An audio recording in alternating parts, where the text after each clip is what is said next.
बाप और बेटे और रुल कुदस के नाम में आमीन। ये साल के दौरान 13वें एतवार की इबादत का पैगाम है। पहली तिलावत हिकमत की किताब उसके पहले बाब की 13वीं से 15वीं और फिर दूसरे बाब की 23वीं से 24वीं आयत में अबलीस के हसद से मौत दुनिया में दाखिल हुई। मज़मीर की किताब उसका 30वां मज़मूर। जमायती जवाब है, ए खुदावन मैं तेरी तमजीद करूँगा क्योंकि तूने मुझे छुड़ाया है। दूसरी तिलावत मुकद्दस पालूस रसूल का दूसरा खत करंथियों के नाम उसके 8वें बाब की 7वीं फिर 9वीं और फिर 13वीं से 15वीं आयत में तुम्हारी ज्यादती से औरों को आराम मिले और उनकी ज्यादती तुम्हारी कमी को पूरा करे ताकि बराबरी हो। हालेलुया। हमारे बचाने वाले मसीह यस्सु ने मौत को नेस्त कर दिया और अंजील के वसीला से हयात और बका को रोशन कर दिया। अंजील मुकद्दस बामुताबिक मुकद्दस मरकस उसके 5वें बाब की 21वीं से 43वीं आयत में, ए लड़की मैं तुझसे कहता हूँ उठ। मेरे इस एतवार के पैगाम में जिंदगी की बात है। इंसान क्योंकि एक महदूद जिंदगी जी रहा है और इंसान चाहता है कि वो लंबी जिंदगी जिए, और इस इंसान के ये इख्तियार में नहीं है कि वो उस हमेशा की ज़िंदगी के बारे में जान सके, सोच सके या तवक्को कर सके।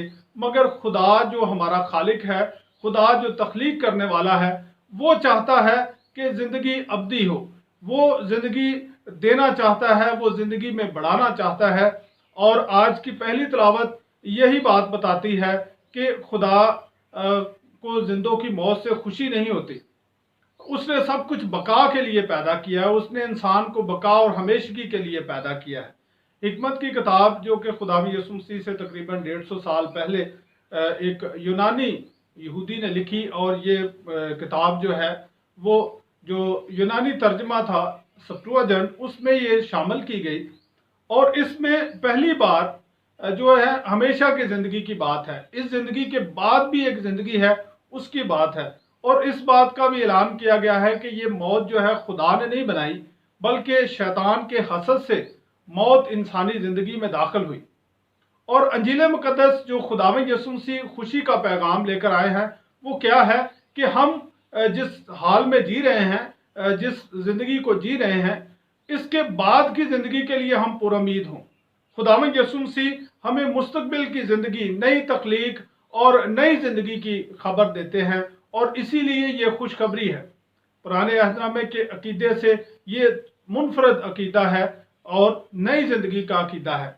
और ना सिर्फ खुदावंद यीशु मसीह इस अकीदे को बयान करते हैं, बल्कि वो इस बात को वाज़े करते हैं कि खुदा चाहता है कि इंसान ज़िंदगी पाए, और वो इस बात पर कादिर भी है, वो इस बात पर इख्तियार रखता है। वो इस बात पर इख्तियार रखता है। इसके हमने पिछले गुजरे एतवार में जो हमने तलावत देखी इंजील मुकद्दस में से, वहाँ पर हम देखते हैं कि खुदावंद यीशु मसीह हवा पर और पानी पर, झील पर इख्तियार रखता है। और इससे पहले लोग ये ख्याल करते थे, यहूदी लोग, आज के दौर में लोग समझते हैं कि हवा और कोई भी फितरी कुव्वत है वो खुदा के मातहत है। मगर पहले लोग ये ख्याल करते थे कि अगर तेज़ तूफान और आंधी आई है, अगर जो है झील में तूफान आया हुआ है, तो वो समझते थे कि ये नापाक और जो है बदी की कुव्वतें ये कर रही हैं। मगर खुदावंद यीशु मसीह ये बता देते हैं कि नहीं, ये मेरे इख्तियार में है। दूसरी तरफ जो बीमारी है और मौत है, वो भी इंसान ये समझता है कि ये शायद गुनाह की वजह से या खुदा के रज़ा के बगैर ये चीज़ें होती हैं। मगर यहाँ पर खुदावंद यीशु मसीह इन पर भी अपने इख्तियार को वाज़े करते हैं। आज की इंजील मुकद्दस दो कहानियाँ, वाक़ियात जो हैं वो बयान किए गए हैं, और मुकद्दस मरकस जो है वो एक चलती हुई कहानी के दरमियान, एक चलते हुए वाक़े के दरमियान दूसरे वाक़े को ऐड करता है। जैसे सैंडविच बनाया जाता है, और एक तरफ ब्रेड होती है, उसके ऊपर ब्रेड होती है, और दरमियान में कुछ एक्स्ट्रा चीज़ें डाली जाती हैं जो उसका मज़ा बना देती हैं। और इसी तरह मुकद्दस मरकस भी यहाँ पर जो यायर की बेटी के लिए खुदावंद यीशु मसीह जा रहे हैं क्योंकि वो बीमार है। और यहाँ पर हम देखते हैं कि यायर एक जो है इबादत का इबादत खाने का सरदार है, वो खुदावंद यीशु मसीह के पास आता है और वो एक जो है बैरियर तोड़कर आता है, वो एक हद तोड़कर आता है। वो जो ज़्यादातर यहूदी खुदावंद यीशु मसीह को जो ऑफिशियल यहूदी हैं, जो किसी अदारे से या किसी मजहबी जमात से या किसी मदरसे से मुंसलिक थे, वो खुदावंद यीशु मसीह को कबूल नहीं कर रहे थे। मगर यहाँ पर यायर नाम का ये शख्स जो है, जो इबादत खाने का सरदार होने के बावजूद भी खुदावंद यीशु मसीह को कबूल करता है बतौर शफा दहिंदा। वो आकर उसके कदमों में गिरता है और अपनी बेटी के लिए शफा की जो है इल्तिजा करता है। तो खुदावंद यीशु मसीह उसके घर की तरफ चलते हैं तो एक बड़ा हजूम साथ चल पड़ता है और रास्ते में एक दूसरा वाक़या आता है। वहाँ पर लिखा है कि एक औरत जो 12 बरस से खून के जारी रहने की वजह से बीमार है और वो खुदावंद यीशु मसीह के पास आती है, क्योंकि वो बहुत सारे तबीबों के पास गई, वो बहुत सारे जो उसने इलाज करवाए और अब उसके पास पैसा नहीं बचा, अब उसके पास कोई किसी को देने का कुछ नहीं है। तो वो एक ईमान लेकर आई है। उसका ईमान क्या है कि वो यीशु मसीह को छुएगी। यहाँ पर जैसे यायर एक बैरियर तोड़कर आया है, यायर एक जो है वो हद से बाहर निकला है, और इसी तरह ये भी औरत जो है वो एक ख़ास हद से बाहर निकली है, क्योंकि इस हालत में औरत को नापाक समझा जाता और वो जो है वो लोगों के दरमियान नहीं आ सकती, और ये वैसे भी शर्म की बात थी, इसलिए उसने बताना मुनासिब नहीं समझा, बल्कि एक पक्का यकीन रख लिया, ईमान रख लिया कि मैं उसके कपड़ों को छूंगी तो मैं पाक साफ हो जाऊंगी, मैं जो है वो इस बीमारी से खलासी पाऊंगी। और वो आकर खुदावंद यीशु मसीह के कपड़ों को छूती है और शिफा पाती है। यहाँ पर हम एक ताल्लुक देखते हैं इसमें कि यायर की बेटी भी एक औरत है जिसका नाम नहीं बताया गया। इस खातून का भी कोई नाम वाज़े नहीं किया गया, राइटर नहीं लिखता, बयान करने वाले उसको अहमियत नहीं देते। दूसरी तरफ यह है कि यायर की बेटी 12 बरस की है और ये खातून जो है इसको भी 12 बरस से ये बीमारी लाहक है। यायर की बेटी के बारे में आगे चलकर पता चलता है, जब खुदावंद यीशु मसीह इसे शफा देते हैं उसके बाद पता चलता है कि वो मर चुकी है, और ये खातून जो है जिस हालत में है वो नापाक है और यायर की बेटी मुर्दा हालत में नापाक है। दोनों में छूने का ताल्लुक है। यहाँ पर औरत खुदावंद यीशु मसीह को छूती है और उसके छूने से शिफा पाती है, और खुदावंद यीशु मसीह कहते हैं कि मुझे किसने छुआ। शागिर्द इस बात से हैरान है, शागिर्द थोड़े गुस्से में भी है इस बात पर कि इतने लोग छू रहे हैं, किसी के छूने से क्या फर्क पड़ता है। तो खुदावंद यीशु मसीह ने कहा कि मुझे किसी ने छुआ है, क्योंकि इस औरत ने दूसरे तमाम मौजज़ात से हटकर एक काम किया। बाकियों ने खुदावंद यीशु मसीह के पास आकर शफा की इल्तिजा की, किसी को खुदावंद यीशु मसीह ने उस पर तरस खाकर उसे शफा दे दी, किसी की सिफारिश किसी दूसरे ने की, मगर ये एक तरह की खुदावंद यीशु मसीह से शिफा जो है वो चुरा रही है, वो जो है चुपके से ले रही है, और खुदावंद यीशु मसीह उसे सबके सामने लेकर आते हैं और उसे कहते हैं कि बेटी तेरे ईमान ने तुझे खलासी दी है, सलामत चली जा और अपनी तकलीफ से बची रह। मेरे जो यहाँ पर इस औरत को भी जिंदगी मिलती है इस लिहाज से कि वो उसकी जो बीमारी है, औरत को जो खुदा ने नई जिंदगी तकलीफ देने की जो कुव्वत बख्शी है, उसकी राह में रुकावट है, और वो इस हालत में औलाद पैदा नहीं कर सकती, बच्चा पैदा नहीं कर सकती। तो खुदावंद यीशु मसीह उसकी बीमारी को दूर करते हैं और उसे ज़िंदगी को आगे बढ़ाने की जो है बरकत देते हैं। और वहाँ पर खबर आती है कि यायर की बेटी मर चुकी है। अब लोग क्या कह रहे हैं कि उस्ताद की वहाँ पर ज़रूरत नहीं है, क्योंकि बड़े रब्बी या उस्ताद लोग जो हैं वो मुर्दा के करीब नहीं जाते, उसे नापाक समझा जाता।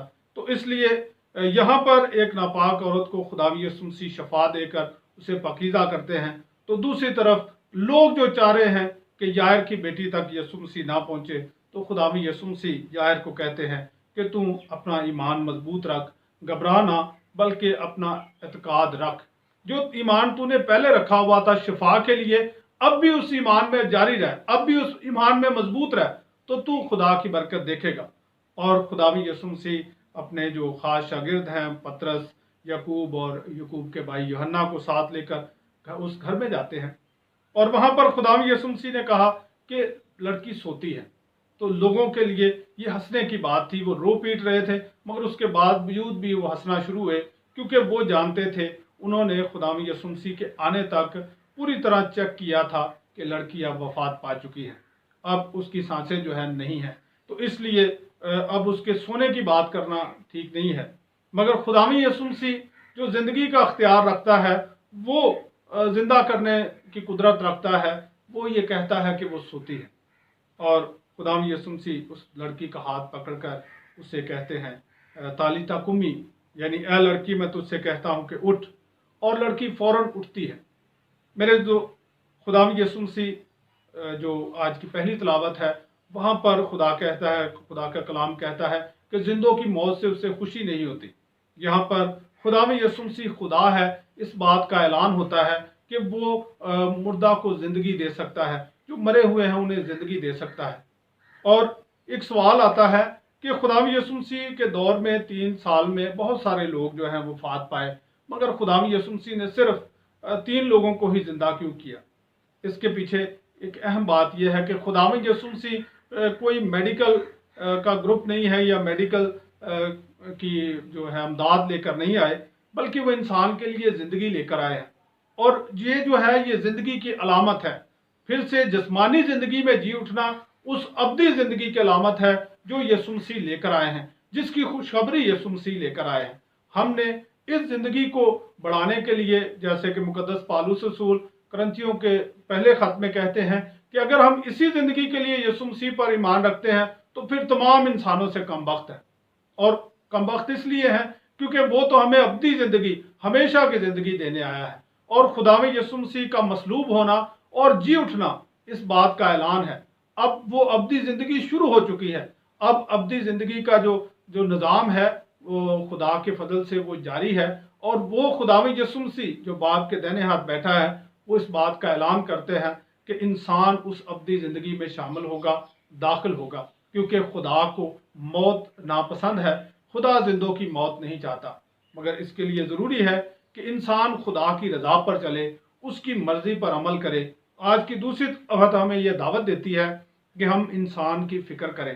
جب ہم خدا کی رضا پر چلتے ہیں تو پھر ایک دوسرے کی فکر کریں، ایک دوسرے کا خیال کریں، جس کے پاس زیادہ ہے وہ دوسرے کو دے، تاکہ جو زیادتی ہے وہ کمی کے ساتھ مل کر برابری کی صورت اختیار کرے، تاکہ انسان خدا پر توکل رکھے، جیسے کہ کلسیوں کے خط میں مقدس پالوس رسول کہتے ہیں کہ عالم بالا کی چیزوں کی تلاش میں رہو۔